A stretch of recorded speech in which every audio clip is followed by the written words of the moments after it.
Chapter 881, A Play? The Rose School of Thought demigod who is hiding in the shadows wore a hooded black robe and a golden mask with red and black patterns smeared across it. His figure couldn't be made out, but he was definitely not short, standing at a height of 1.8 meters. He used the Marauder Pathways sealed artifact to steal Tutmosis II's sarcophagus, placing it before him. Immediately, his body phased away and drew out an extended form as though he had turned into a thick, long, and soft rope. This transparent and nearly ethereal rope quickly bound the heavy sarcophagus in a bid to bring it into the spirit world. At this moment, a strong gust of wind sounded in the Rose School of Thought demigod's ears. They clashed in the air, forming an explosive-like stir. Boom! Tutmosis II's golden sarcophagus was sent flying as the transparent rope around it unfurled, shrinking back into a humanoid form. This Rose School of Thought demigod floated diagonally downwards in an uncontrollable manner before turning into a wraith, no, an evil spirit's form. He allowed the intense winds to blow through his body without making any additional movements. He saw eddies in the air swirl up rapidly as an unrestrained hurricane suddenly appeared, sweeping up the rocks, gravel, trash, and parts of the harbor's roof into the air. Even the carriage, which had been autonomously moving before, flew up because of its proximity. It was torn into pieces amidst the strong winds. Seemingly lucky, but in fact an expected outcome.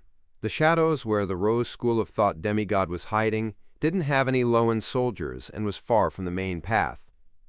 The lady in the black evening gown and crown of thorns was obstructed by the hurricane as her body involuntarily wavered backward. She was unable to immediately rush to the golden sarcophagus that had been thrown up into the air, and she could only use her momentum to turn her body sideways, casting her gaze to a warehouse that stood far away outside the dock district. Immediately after that, she turned her head to look at the Rose School of Thought demigod because he wasn't affected by the hurricane. The lady, who was also wearing a golden mask, raised her left hand and grabbed at her enemy's figure within her sights. Confinement. The Rose School of Thought demigod had formidable spiritual intuition. As he sensed the danger with the help of his spiritual intuition, he did a mirror blink ahead of time, leaping onto a piece of glass about 80 meters away.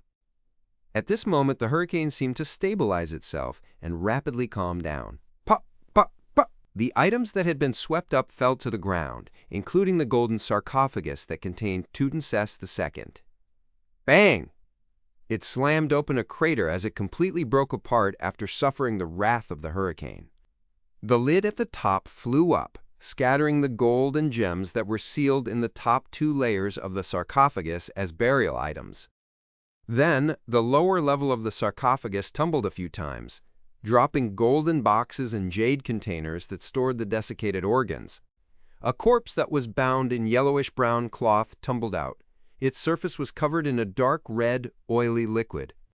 This was none other than the mummy created after Tutmosis II passed away. It was extremely thin, and its face had a golden mask with patterns covering it, just like the mask worn by the demigod from the Rose School of Thought.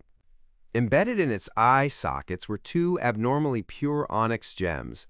The moment the mummy appeared, the surroundings seemed to dim. The sarcophagus's main body stopped as dark red liquid flowed out of it, soaking the nearby soil. When the Rose School of Thought demigod, with the Marauder Pathways sealed artifact, saw this scene, he was first enraged before he thought of something. The look in his eyes turned into pleasant surprise. His figure vanished from the glass fragment, phasing into the 2 onyx eyeballs of Tutmosis II. Then he possessed the mummy and attempted to pull it into the spirit world. Suddenly, he sensed that the mummy in his evil spirit vision had vanished. Simultaneously, the Tutmosis II mummy, with a slanted golden crown on its head, suddenly bounced up, turning its onyx-embedded face towards the only lighthouse in Pritz Harbor. This pharaoh, which had been dead for centuries, produced an inhuman cry from its throat. Bound with yellowish-brown bandages, it freed its shriveled leg, strode and ran off.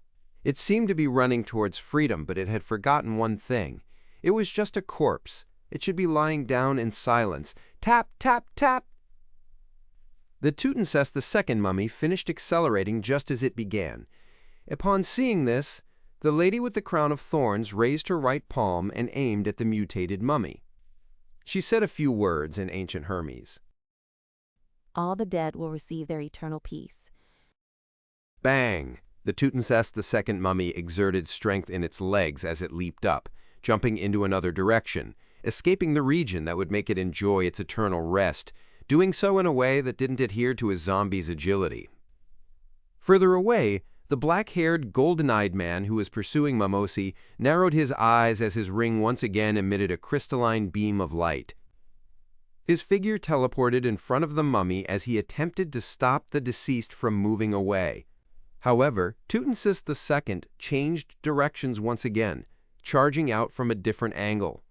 It kept changing its direction, as though its goal was to approach the lighthouse by following an irregular route. Mamosi's heart stirred as his body suddenly vanished, flashing onto a piece of glass not far from the mummy. He used this as a springboard and finally appeared in the two onyx in Tutmosis II's eye sockets. Although the Loan military's demigod had restricted possession, the Highlands Kingdom's pharaoh was no ordinary item. It had some spirituality remaining.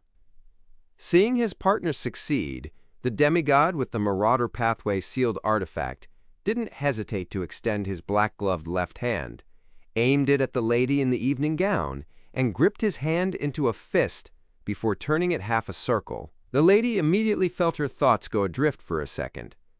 Following that, she was bound tightly by her own gown. Almost at the same time, the Loan soldier far away on the warehouse rooftops found it difficult to control their rifles as they aimed in her direction and pulled their triggers. Bam! Bam! Bam! The steel monsters with thick cannons also unleashed their cannonballs at the lady. The golden-eyed demigod didn't attempt to save his partner. Instead, he looked at Tutmosis II's mummy, which had come to a stop because of Mamosi's possession. He gripped his right hand into a fist and waved it abruptly. Execution. A look of joy flashed past his eyes because it didn't matter if the mummy died again, but Mamosi couldn't afford that. Elsewhere, just as the bullets and cannonballs were to hit the lady, they suddenly slowed down as though they had sunken into a quagmire formed of air. They were repelled by a power that stemmed from laws. On the lady's head, the crown of thorns lit up suddenly, using up more than half of the accumulated ocean of light. The hooded Rose School of Thought demigod immediately discovered this as he vanished from a location far away from it, as though he was fundamentally wiped away. This also meant that he had arrived in front of the lady and saw her raise her right hand. Ma askad the dale, gra le hust, gathered within her right hand was pure condensed light. They transformed into a blazing spear that had two pure white wings sweep out at its tip, enveloping the spearhead like an angel's embrace. The Rose School of Thought demigod's eyes widened immediately as he heard the footsteps of death. He attempted to use Mirror Blink to leap away, but he found that his surroundings were sealed by the pure white wings. An intense sense of fear surged within him and inundated his reason, making him abandon his resistance towards his roots, to his being and strength. At this moment, a shrieking wail sounded as the lady's eyes temporarily turned turbid. The blazing spear in her right hand deviated to the side as she failed to maintain its stability. It collapsed into a gorgeous blast of light as it was swept up in the air like a hurricane. And in the vicinity of the Tutmosis II mummy, Mamosi had stopped his possession. Beside him, a dirty doll fell to the ground. The doll's chest had a tear that nearly penetrated it. It stood up, and its eyeless face seemed to come to life, turning abnormally warped and gruesome. It continuously wailed with a shrieking tone, causing the nearby Loan golden-eyed demigod to feel an invisible hand grabbing at his neck as he kicked and struggled in midair. It was because of this doll's existence that Mamosi wasn't executed. Likewise, the other Rose School of Thought demigod wasn't struck by the blazing spear. When the latter saw this, he immediately used Mirror Blink to approach the Tutmosis II mummy, that was still focused on moving in the direction of the lighthouse. He planned on using this opportunity to join forces with Momosi to achieve the goal of their operation. At this moment, the lady in the evening gown erased the distance, appearing directly above them. The crown of thorns on her head emitted the purest of light. She pressed down with her right hand and said, This place will have the mysterious weakened and the real strengthened. Just as she said that, the blood-stained doll immediately lost its expression and stopped shrieking. The golden-eyed demigod from the Loan military finally had a chance to catch a breather. He forcefully pulled away the hexed hand that was grappling his throat. From that moment, their demigod powers rapidly declined, as attacks that stemmed from reality were rapidly boosted. This also meant that the Loan soldiers at the top of the warehouse and the steam chariot that was slowly approaching on its treads were the victors in this battle. To the Loan army, this was a situation where their advantage was extremely amplified. Momosi and the other Rose School of Thought demigod immediately reacted. One of them tried to possess the mummy, while the other attempted to pick up the eyeless doll. They planned on escaping before their strength decreased to a certain threshold. Of course, the lady with the evening gown and the golden-eyed demigod couldn't allow the enemy to do as they wished, but just as they were about to take action, a light streaked into the sky and exploded into dreamy fireworks. Right on the heels of that, the two demigods felt their spiritual perception trigger simultaneously as they looked into opposite directions. A hand wearing a transparent glove reached out from the void beside Tutmosis II's golden sarcophagus, grabbing a handful of soil that was soaked with dark red liquid. The liquid was a mixture of Tutmosis II's brain matter and bodily fluids. It was a ritualistic material used to maintain its spirituality, and the latter contained its blood. Momosi and the Rose School of Thought demigod, who wielded the sealed artifact, also looked over, and they happened to see a figure wearing a formal suit and top hat appear. This figure was bending his back to pick up the soil soaked with dark red liquid. During this process, he kept his right hand to his left breast, as though he was bowing towards the demigods. Then, maintaining this pose, he looked up to reveal his metal gray masked face, before rapidly fading away into nothingness. Chapter 882, Core of Mischief. Carrying the iron cigar case in hand while passing through walls to leave the warehouse that she was hiding in, Sharon strictly followed Sherlock Moriarty's arrangements, using her state as a wraith to fly to the tallest building in Pritz Harbor, the lighthouse. Right on the heels of that, she silently counted down, 3, 2, 1. Before she could gather her thoughts, Sharon's ear resonated with an intense boom. The harbor in the distance seemed to be swept by a terrifying hurricane. She held the iron cigar case in her left hand as her nails suddenly grew sharp before stabbing into the wall of spirituality, completely destroying the invisible isolation with an attack filled with a wraith's spirituality. A sudden gust of wind gushed outwards in every direction as Sharon suddenly felt her spirit body become augmented. And this stemmed from the items stored inside the iron cigar case. She wasn't affected by her curiosity, accustomed to restraining her emotions as she continued approaching the lighthouse at high speeds. During this entire process, she kept maintaining an irregular trajectory, occasionally lunging forward to the left or drifting upwards to the right. At times, she would rely on Mirror Blink to leap onto a different trajectory before continuing her approach to the target. This made it seem like she was dodging an invisible and terrifying enemy, but Sharon knew very well that nothing was chasing her, nor was she locked on by a distant attack. She felt as though she was performing in a one-man show without any opponents. However, she didn't have any doubts, nor did she waste any time to observe or wait. She pretended that within the air in her surroundings was the silent one Momosi and the Loan military's demigods, doing her best to dodge and slip past them. As her flight continued, Sharon's blue eyes, which were peeled towards the air, had a red stream of light reflected in them. It flew from above, suddenly blasting apart, turning into beautiful fireworks that was a mix of red, orange, and yellow. Sharon immediately retracted her gaze. as she used her wraith fingernails to spew spirituality and reform the wall of isolation. She leaped towards the path Merrick had laid. There were shattered mirrors placed at fixed distances in a periodic manner. With her dainty bonnet and black dress, her figure kept flashing to them, and soon she appeared inside Merrick's brown eyes. She then lightly took a stride out, the iron cigar case in her hand already encased with a wall of spirituality. Merrick and Sharon didn't converse, nor did they exchange looks with their eyes. As though they were being pursued by an invisible monster, they didn't dare stay put. Frankly speaking, they had a general idea about the role that each of their actions played. After all, Sherlock Moriarty had once attracted zombies and shadows with a copper whistle. As for Sharon's mirror blink, the two of them knew its traits well. However, they couldn't imagine how everything would develop. They had no idea how the detective with many secrets would be able to steal the Tutmosis II mummy under the watch of a few demigods.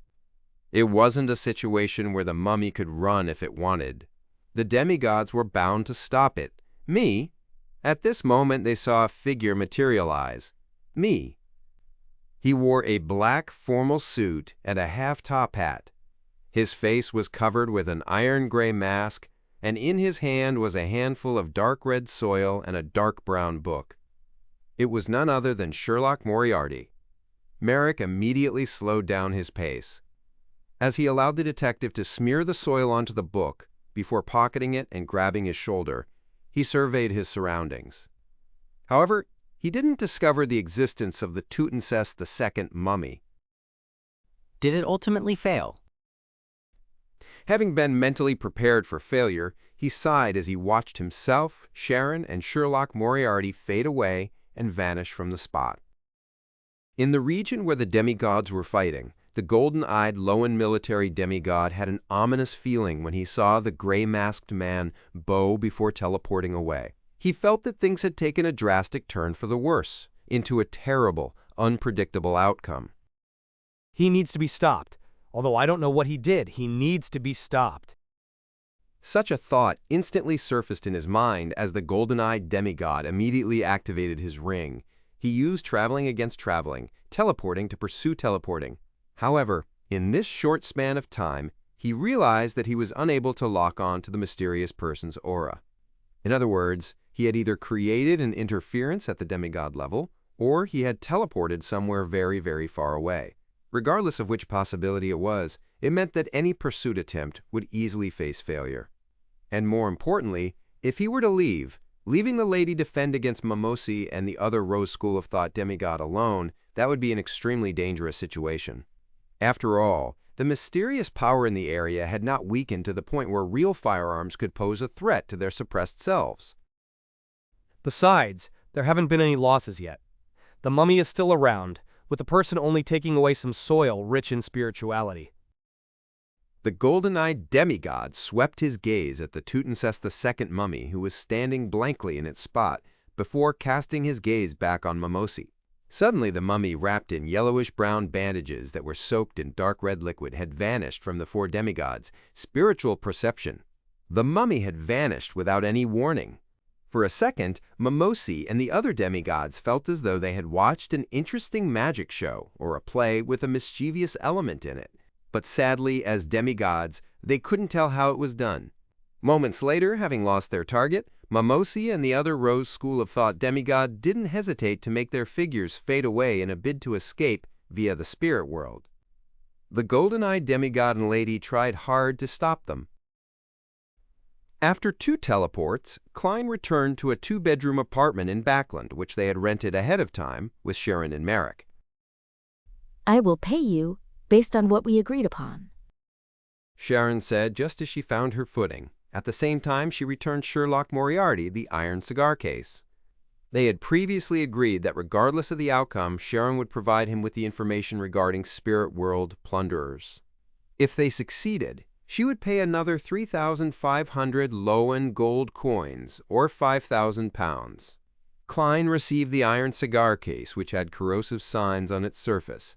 As he held it in his hand, he sensed Isaac's copper whistle lightly jumping inside. He quickly put it away and gave Sharon and Merrick a smile.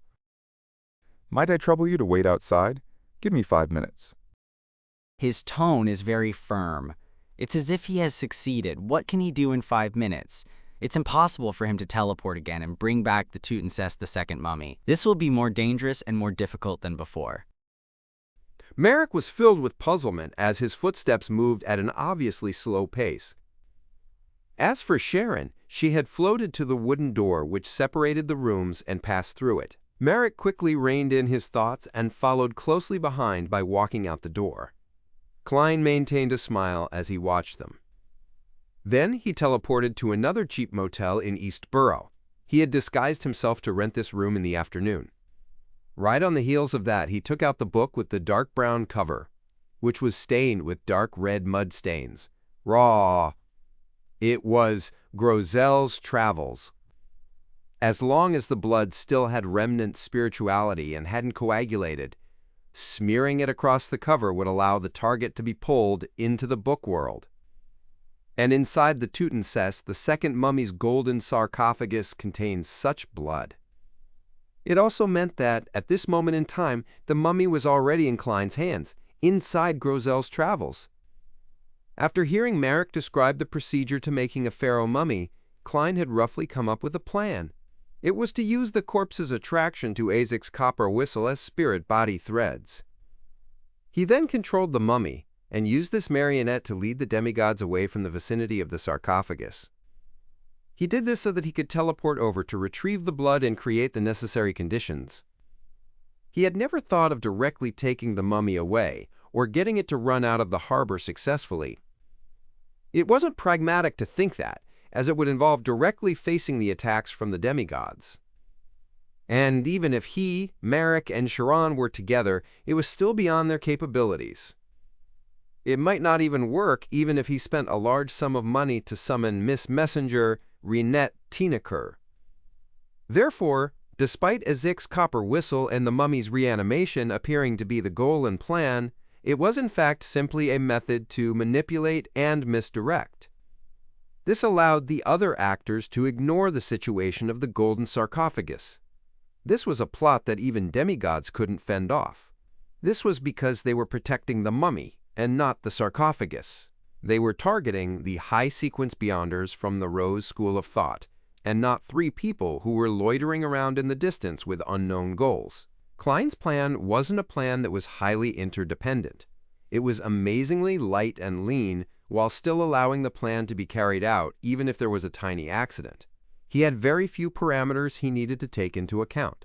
As long as the hurricane successfully toppled the sarcophagus, as long as Sharon followed his instructions and moved in an irregular trajectory, and as long as the military didn't have the manpower to easily finish off the Rose School of Thought demigods, all he needed was to wait for an opportunity to appear.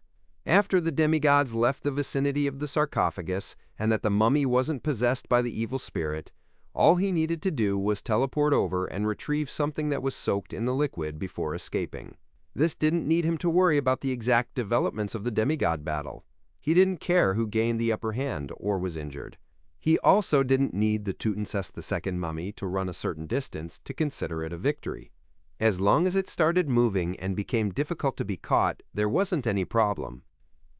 Towards the end, his bow was partly to make it easy to scoop up the soil as a curtain call, and also partly to press Grozel's Travels to his chest. If any accidents happened, he could immediately pull it out and use it as a shield. It was precisely because of this that Klein could smear the blood-soaked soil across the cover, just as he teleported. Everything ran as expected. The directing was quite a success. As Klein reflected over the matter, he felt his potion's digestion accelerate. Ha ha! He didn't delay, as he quickly set up a ritual. He sacrificed Grozel's Travels above the gray fog, and then in his spirit body state, he brought Creeping Hunger, Azek's copper whistle, the Soul Assurer's Beyonder characteristic, and Sharon's anti-hex golden bead into the book world. Chapter 883, Demigod's Appraisal. In the book world, just as Klein appeared in the city outskirts, he immediately took out remnant parts of the dark red soil and picked up a withered branch. Using rod divination, he found the Tutmosis II mummy, Tuwerwera. He was worried that this manifestation of hexes would harm the residents here. Although the book world didn't have any lack of Sequence 5 Beyonders, and the Tutmosis II mummy remained in a muddled state, having lost the stimulus from Azek's copper whistle, it was still a demigod when it was alive. The hexes that its corpse produced after his death were bound to be extraordinary. Even Klein himself didn't dare approach it if not for the anti-hex golden bead that Sharon had given him. Of course, Klein had also weighed the consequences before deciding on using Grozel's travels to steal the mummy. His previous experiences and the encounters of others had proven one thing: outsiders would not directly appear before the natives when they entered the book world. It required exploration before any contact was made. This was especially so for the first time. Therefore, Klein believed that the mummy was likely left somewhere uninhabited. And with this zombie's condition, it was likely to be engaging in a random walk. It would be difficult for it to explore in different directions autonomously, like humans, elves, or giants. This also meant that, as long as he didn't drag it out, it wasn't likely for there to be any losses. Furthermore, it had only been about 3 minutes since Klein smeared the blood-soaked soil across the book's cover. Following the direction led by rod divination, Klein flew towards a nearby mountain peak. Soon, he came to a valley. At this moment, the Tutmosis II mummy, wrapped in yellowish-brown bandages and was dyed red from liquids, had appeared. It was still wearing the golden mask with patterns across it. Its throat was letting out an inhuman sound as it rushed over with wide strides. The surroundings turned gloomy. At the same time, many incomplete animal carcasses tore away the soil, covering them in the valley as they staggered towards Klein. Having his spirit body augmented by Azek's copper whistle, Klein immediately chuckled. What a warm welcome. He unhurriedly threw away the branch and raised a blob of black matter. This was a Soul Assurer's Beyonder characteristic, which he had released from the mutated version of Creeping Hunger. At its core was pure, shimmering light that looked like a night sky embedded with stars. Invisible waves spread out in a turbulent manner as the surroundings suddenly darkened, as though night had fallen at once. The serene and peaceful feeling was accompanied by the fall of starlight. The animal carcasses first turned sluggish before collapsing, returning to their eternal rest.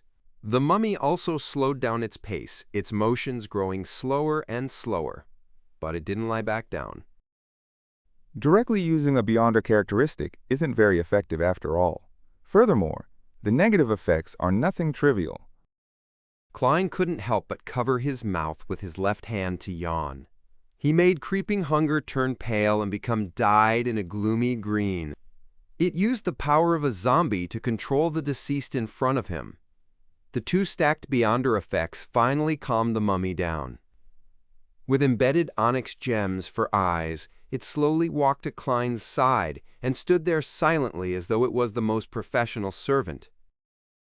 Unfortunately, it has hexes. From inside his spirit body, Klein immediately took out a golden bead with the styles of the ancient Highlands kingdom. On its surface was deeply engraved bluish-green patterns. It came from Sharon and was specially prepared for the Tutmosis II mummy. It could effectively suppress and put an end to the hexes.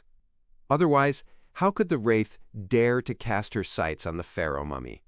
After twiddling the golden bead, Klein made the Tutmosis II mummy open its mouth before stuffing the bead into the mask's gap where the mouth was. In just a few seconds, the gloominess of the surroundings vanished. Fact. After doing all of this, he took a step forward and, with his spirit body state, possessed the mummy. Then, without any hesitation, he ended the summoning and returned above the gray fog.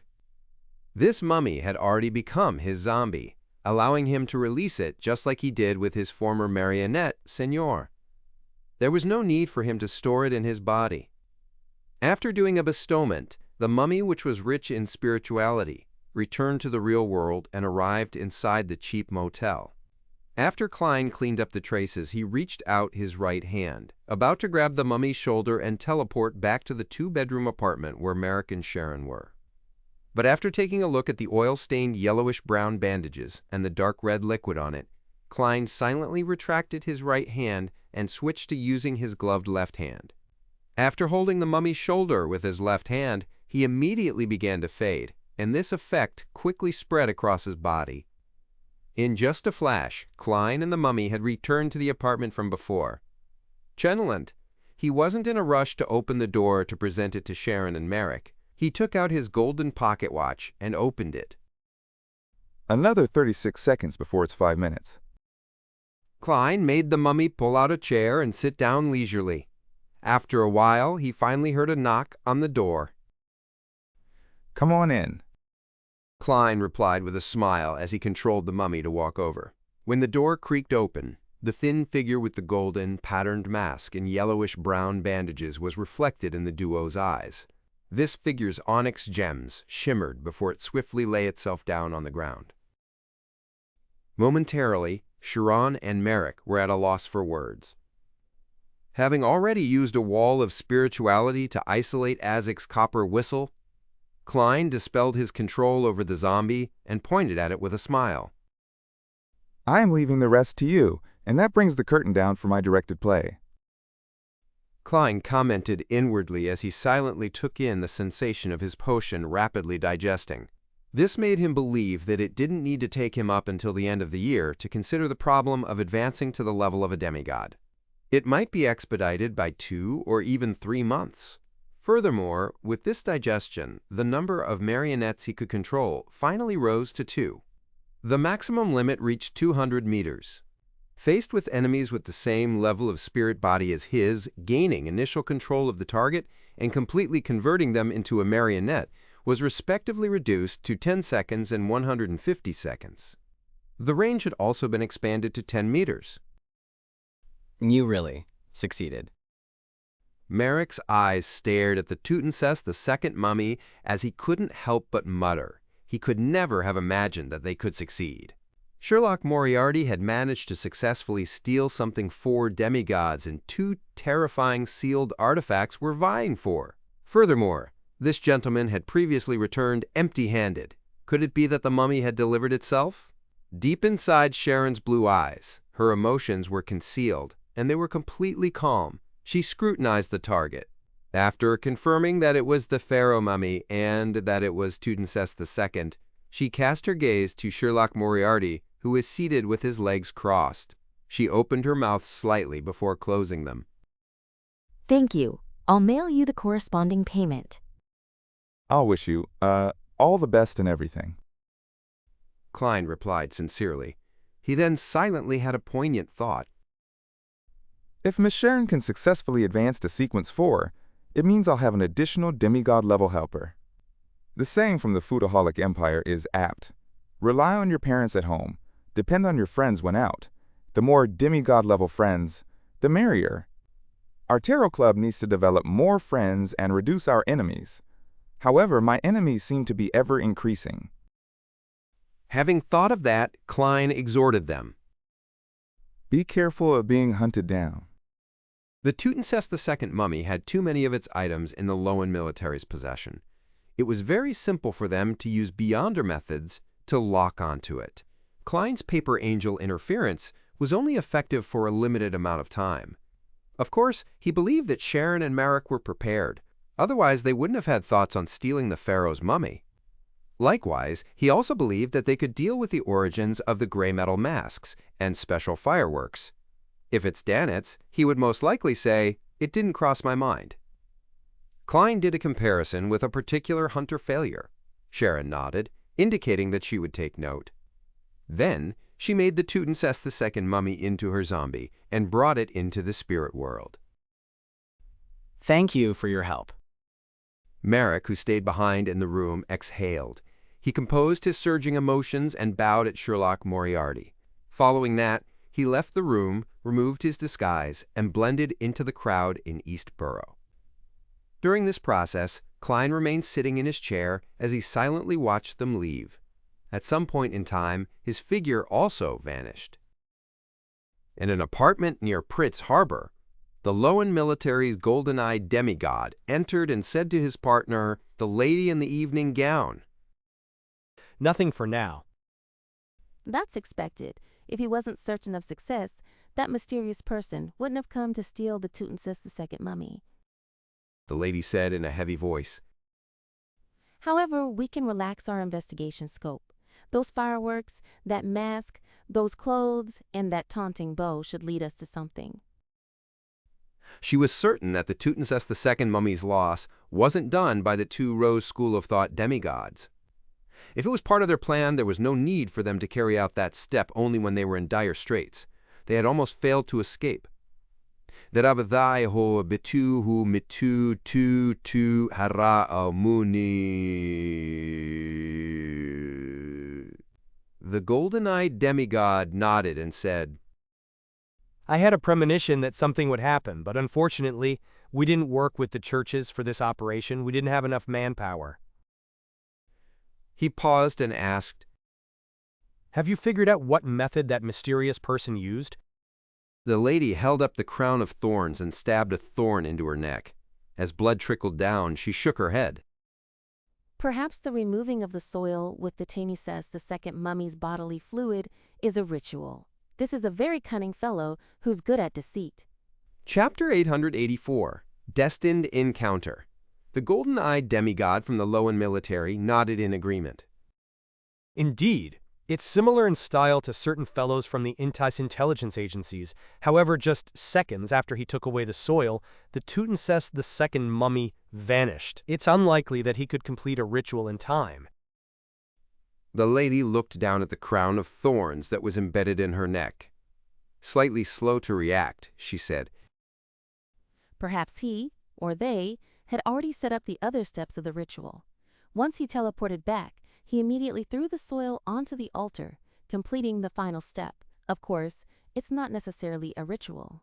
It might also be a sealed artifact that achieves a certain effect with the help of bodily fluids.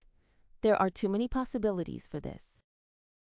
Although sealed artifacts, main effects and negative effects mostly adhered to the sequence traits of the 22 pathways, allowing researchers to barely come up with a hypothesis. Just like how everyone had different personalities, sealed artifacts were different. Perhaps due to fusing with an object, the environment when formed, the possible existence of a high-level sequence's aura, or a curse from the original owner, these resulted in all kinds of strange traits that made them not viable for testing. No one could imagine ahead of time the different permutations and list them all out. The golden-eyed demigod pulled out a chair and sat. This is very difficult to investigate, so we can temporarily not consider it. However, you missed out on a direction for the investigation. Do you still remember that hurricane? It swept up Tutmosis II's sarcophagus, causing the ritualistic items, which is also the bodily fluids, to leak out, and it also caused the mummy to tumble out. This enabled the condition for zombifying it. In short, this established the foundation for the subsequent development, so it can be confirmed that this was done by the mysterious man or his helper. The turbidness in the lady's eyes grew faint as she slowly removed the crown of thorns. Do you mean that, with the Church of Storms in control of the Sailor Pathway and the high sequence formulas and Beyonder characteristics, there won't be many Beyonders or mystical items that can use Hurricane? Thus, this is a clue that we can follow to find their trail? The golden-eyed demigod nodded. Also, I remember that not long ago, there was a case in East Borough. The Aurora Order's Mr. X was assassinated at a gathering he convened himself. Lightning Storm and Hurricane had been used at the scene. This garnered a lot of attention from the Church of Storms, and they have been constantly looking for clues. To have two hurricanes happen in the same area in a short period of time and not belong to official organizations, this can't be a coincidence. I believe it can be preliminarily determined that there is a connection. The group of people who killed Mr. X and stole the mummy might be one and the same. We need to join forces with the Church of Storms to investigate. The lady lowered the crown of thorns and thought. That's a good angle. Also, from their goals and motives, we can figure out certain things. People who want to use a mummy as a zombie wouldn't take such a high risk by attempting a theft. I suspect that, to those people, the Tutmosis II mummy is something they attach additional importance to. Something that's key to a ritual? The golden-eyed demigod deliberated as he said. From the scene, the one who was carrying something special to attract the mummy was likely a wraith, or had the corresponding mystical item. Combining the goals and motive, I have a theory. The lady's heart stirred as she blurted out. Members of the temperance faction that escaped from the Rose School of Thought? Yes. The golden-eyed demigod nodded. Although the creation of mummies is influenced by aspects like the faith in death and sun worship, despite the Rose School of Thought occupying a ruling position in the Highlands Valley and other places, it hasn't forbidden such burial practices. This implies that mummies are of use to them. Perhaps it's the ritual requirement of one of the sequences. Upon saying this, he chuckled in a self-deprecating tone. There's another possibility. To show off an act. That bunch of people might not really want the mummy. It just happened to satisfy certain conditions, giving them the opportunity to steal. Hence, they did a grand act. To some sequences of particular pathways, this is key to digesting the potion. As a demigod, he was knowledgeable, so he naturally made many connections.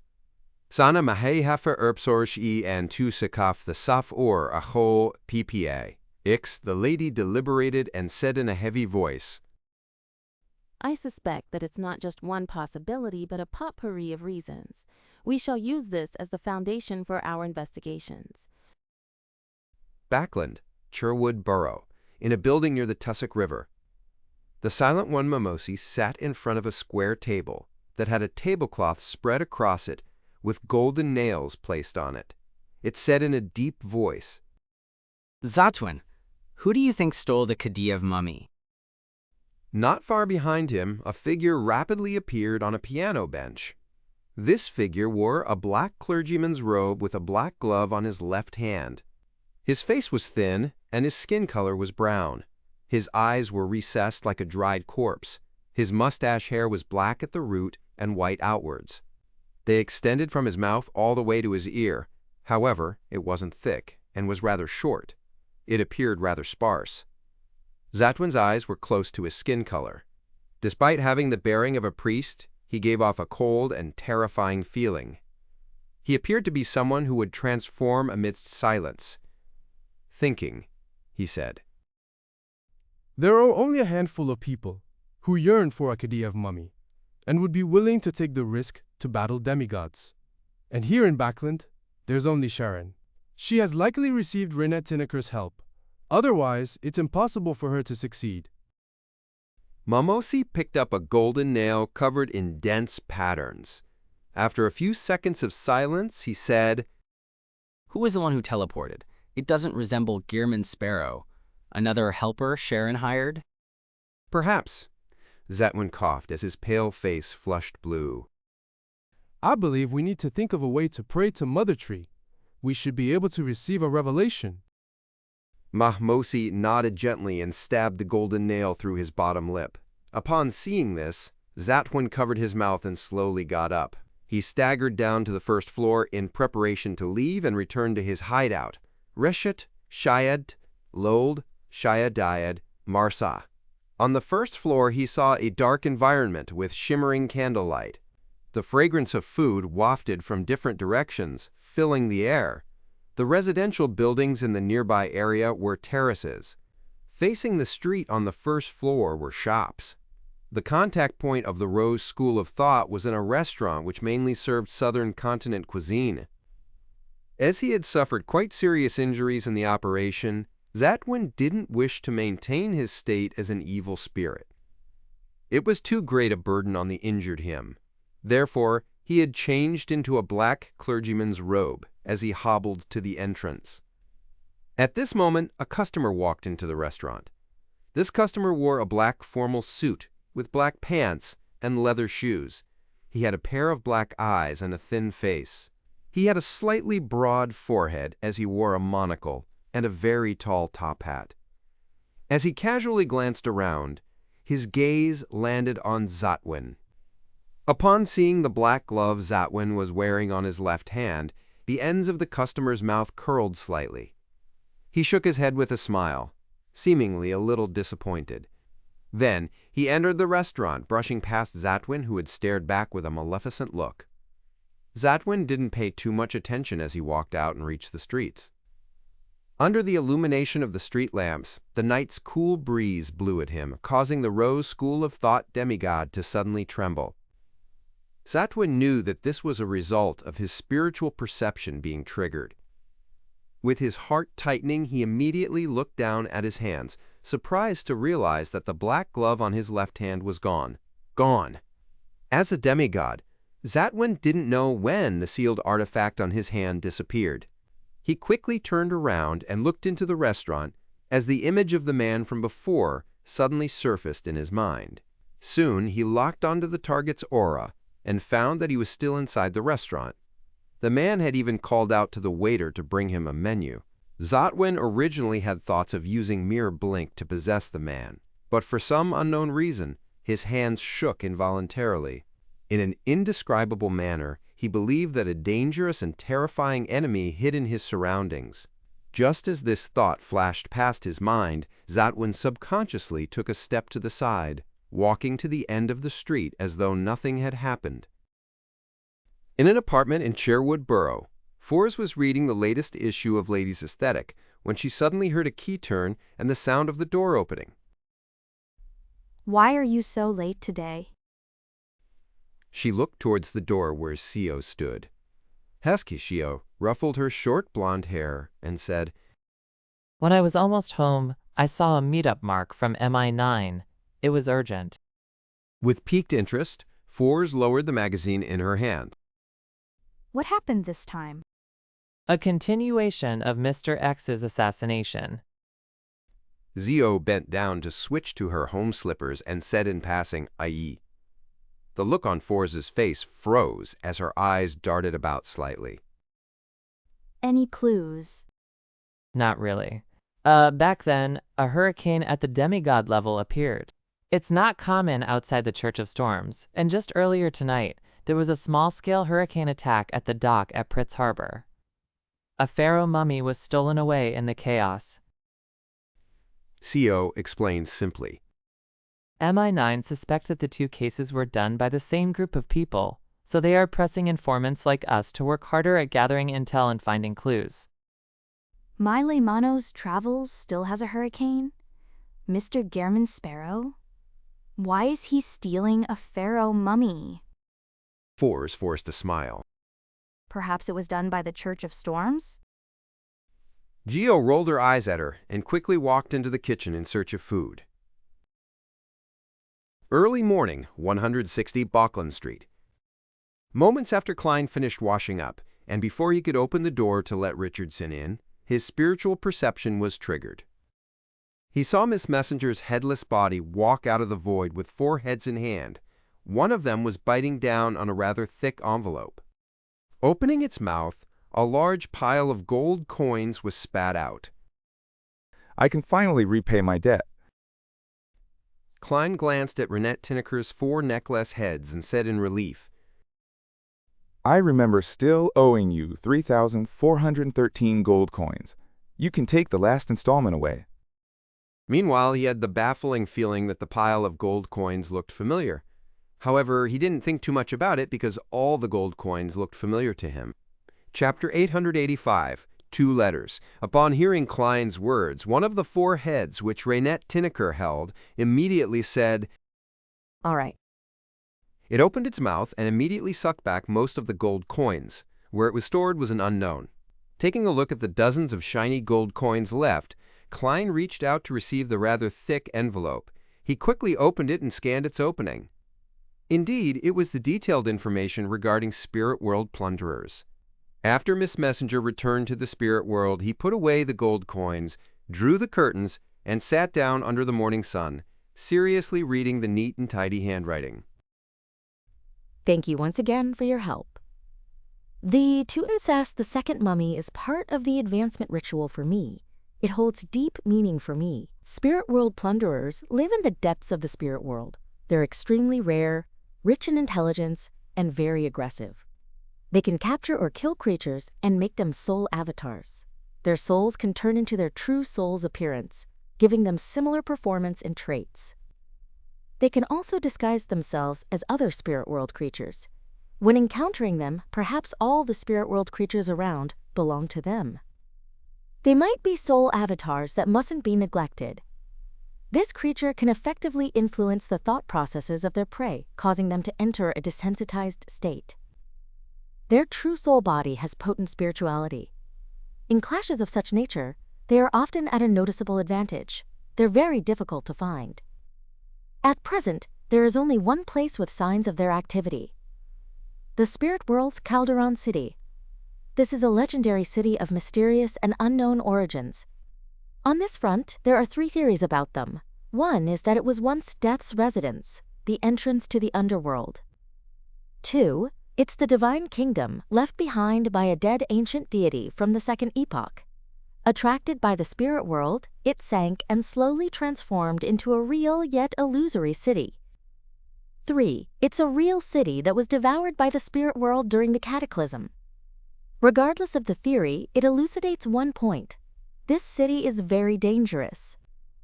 It has many special and strange aspects about it. I do not have the mysticism coordinates of Calderon City. Most high-level spirit world creatures aren't aware either.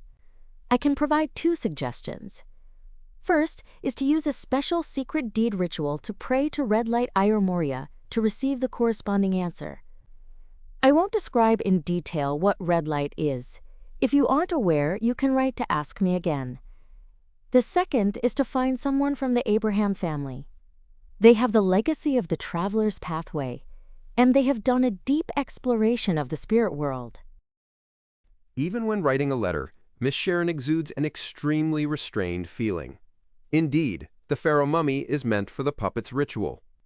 Back then, the evil spirit in the ruin had said that it could be one of the components of the ritual. Therefore, the ritual's exact requirement is to use a high-sequence Beyonder's corpse after death, one that still maintains a level of spirituality, or to use an evil spirit that results from the resentment of death? Heh, can I pray to Orange Light to get him to help me ask Red Light? To others, finding Calderon City is a very difficult task, but to me it's extremely simple. I can directly give this task to Miss Magician. She has just contributed greatly to the Abraham family. I hope the first theory about Calderon City is correct. That way, once I make contact with Mr. Azik, I can see the dangerous residents of this mysterious city line up in 2 rows as they welcome me. Klein shook his head, throwing such a beautiful fantasy to the back of his mind. He scrutinized the information regarding spirit world plunderers and confirmed that they had partial characteristics of marionettist and bizarro sorcerer. They were rather dangerous, high-level spirit world creatures.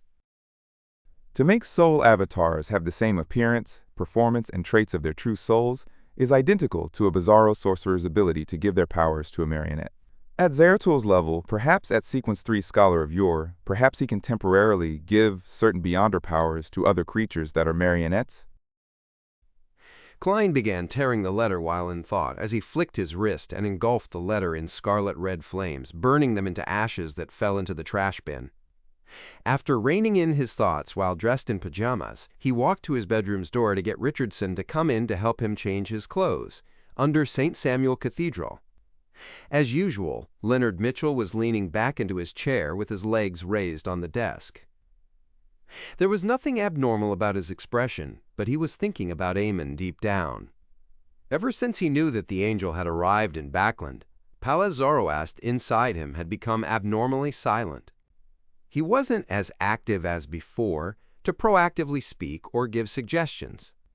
If not for the answers he received when he posed questions, Leonard would have even suspected that old man had secretly sneaked off to find another host to parasitize.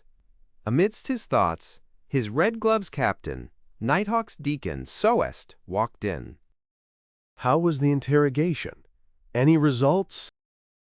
The Red Gloves in the room, who were dealing with their own matters, quickly cast their gaze to the door. Late last night, they had just finished a mission. They had captured 3 numinous episcopate members that they had been tracking for quite some time. Now they were awaiting the results of the interrogation. Soest sternly surveyed the room and said, We had contributed greatly in this, but the results aren't something good. Based on the testimony of the 3 numinous episcopate members, as well as the information the Church had previously gathered, we can come to a preliminary conclusion that the numinous episcopate has fractured between reviving death or creating artificial death. The latter has already achieved some progress and benefited significantly from it. They are filled with animosity towards Lowen and to us. They plan to put parts of the experiments of artificial death in Backland. Yes, their thoughts are the same as your present concerns. Even if the experiment fails, there's a chance of severely damaging the capital of capitals. Leonard instantly snapped out of his daze as he exchanged looks with Cindy and Bob, seeing the surprise and rage in each other's eyes. At this moment, Soest rapped the side of the table to stop the members from further discussion. He cleared his throat and said, Our new mission is to head to the southern continent to find the key members of the Numinous Episcopate's artificial death faction based on clues gleaned from the testimonies we received. We need to figure out how many remnant thorns are left in Backland before uprooting each and every one of them. We will receive help from Ma'am Daly on this mission, and the church will give her the potion as an advanced payment, helping her prepare the ritual so that she can become a gatekeeper before she heads off. In addition, the high-ranking deacon in charge of the southern continent, Her Excellency the Goddesses Ilya, and the local Nighthawks will provide us with help, giving us the corresponding sealed artifacts and helping us with the preliminary investigations. Ladies and gentlemen, head back to rest for a day and prepare yourselves. We will set off tomorrow night. Yes, Captain? Cindy, Bob, and company stood up and replied. Leonard stood up as well, but he didn't say a word. The first thought that flashed in his mind was, I can use this opportunity to leave Backland to escape the threat of Aemon. After returning to 7 Pinster Street, he asked with a suppressed tone after closing the door and drawing the curtains, Old man, problem solved. I believe a normal assignment for Red Gloves won't garner the suspicion of Aemon, right? The slightly aged voice in his mind replied slowly, No. Leonard could tell that old man's voice appeared much more relaxed. As his mind stirred, he considered for a moment and said, Should I write to Klein Moretti and tell him that we will be leaving Backland for a very long period of time? After all, he was the one who warned us that Aemon is here. Palez Zoroast replied in the same tone. Write it if you wish. Leonard exhaled, pulled out a piece of paper, and picked up a fountain pen. He deliberated for a moment and lowered his wrist to write. I have a mission that will require me to leave Backland. Looking at this short sentence, Leonard put down his pen and folded the letter. Soon he finished preparing the ritual to summon the messenger. He lit a candle, took a step back, and said in ancient Hermes, I summon in my name the spirit that wanders about the unfounded, the friendly creature that can be subordinated, the messenger that belongs to Gehrman Sparrow. The howling of wind sounded in the room as it turned intense.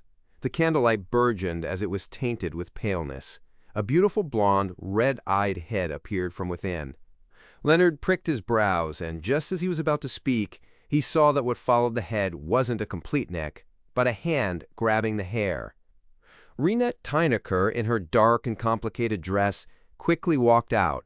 The 4 heads in her hand turned in unison to look at Leonard Mitchell as they spoke one after another. You want to send a letter? This spirit world creature looks powerful.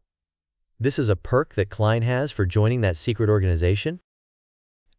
As Leonard thought, he nodded and said, Yes. The 4 heads held by Renette Tynaker spoke one after another. You need to pay 1 gold coin. 1 gold coin? Messengers from the mysterious world also collect money? Leonard was somewhat astounded but was at a loss for a reaction. All he could do was reach into his pocket and take out a gold coin. Only then did Renette Tynaker raise 2 of her blonde, red-eyed heads to grab the letter and gold coin. Following that, she stepped into the void and vanished. After the candle was restored to normal, Leonard muttered with a laugh. What a strange messenger. Just as he said that, the slightly aged voice of Palez Zoroast echoed in his mind. It's best you do not speak negatively behind her back. Her? Old man actually addressed a messenger as a her? A messenger can be a her? Leonard's eyes widened immediately. Pelez coughed slightly. Her state is very strange, not better than mine. In short, that organization that believes in the fool is more, when making contact or cooperating with Klein Moretti, it's best you be more careful. After saying that, the parasite fell silent without saying another word. Leonard actually wants to use a mission to leave Backland so as to avoid the threat from Eamon? This is an idea that Grandpa came up with? That's way too cowardly, no? Klein scanned the letter he received and silently muttered. He began seriously considering the idea of using the arms deal as an excuse to quickly leave Backland for a period of time.